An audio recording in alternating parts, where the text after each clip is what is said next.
You'll be ready soon.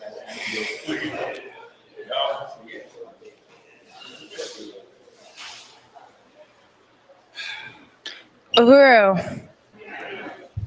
Uhuru. Uhuru. All right.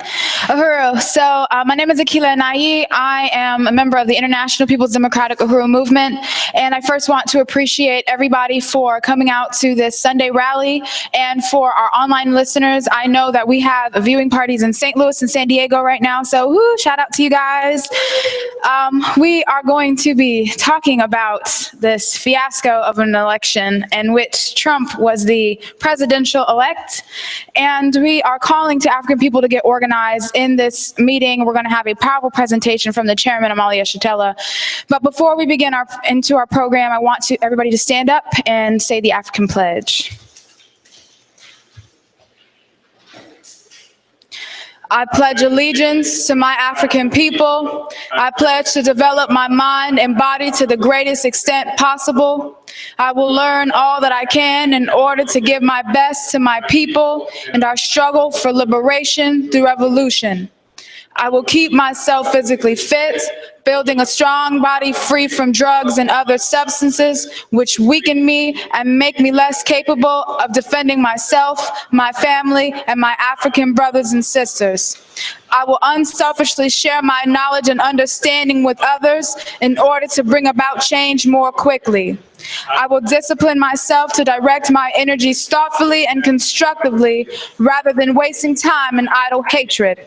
I will train myself never to hurt or allow others to harm my African brothers and sisters, for I recognize that we need every African man, woman, and child to be physically, mentally, and psychologically strong. These principles I pledge to practice daily and to teach them to others in order to unite my people in the struggle for freedom and independence. Uhuru.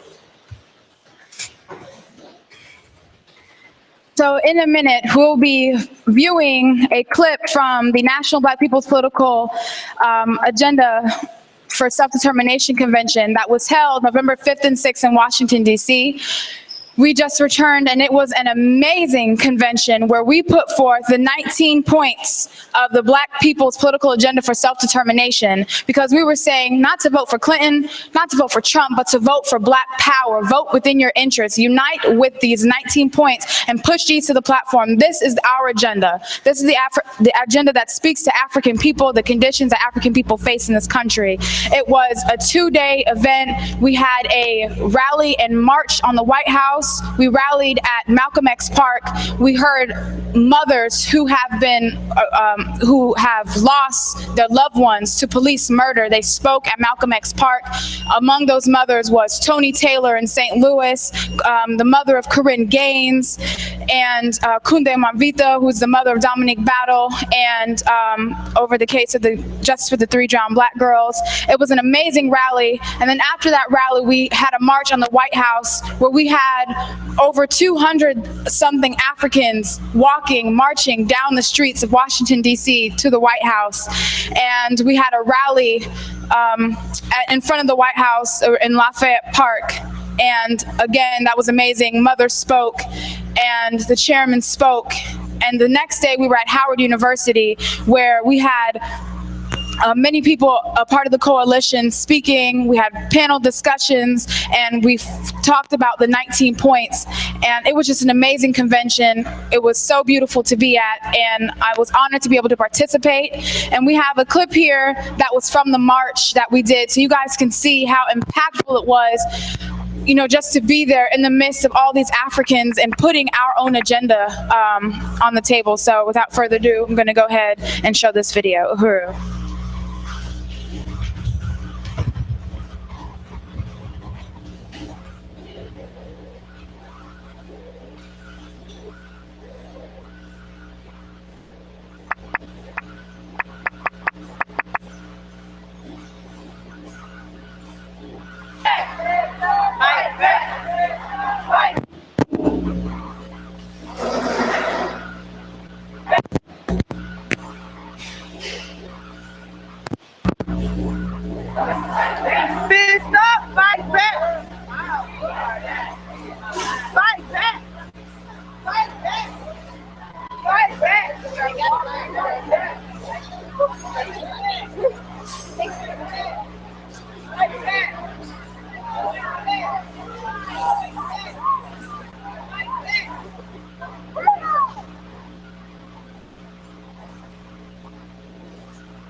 Freedom!